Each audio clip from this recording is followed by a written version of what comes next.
This is Mino Barsoom with CDOCS, and welcome to the tip of the day. Today I want to focus on implant restorations, specifically on one step called the restoration axis.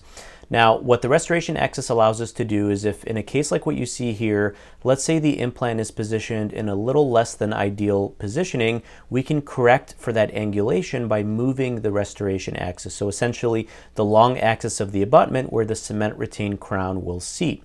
So when I have two implants like what you see on the screen, how do I make sure that both of them are perfectly parallel, whether it's two adjacent single units or perhaps an implant supported bridge that I plan on using in the future?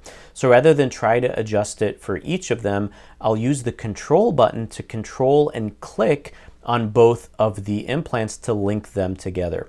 What this allows me to do is I can now move that restoration axis in parallel and allows me to create two final abutments that will be perfectly parallel to each other.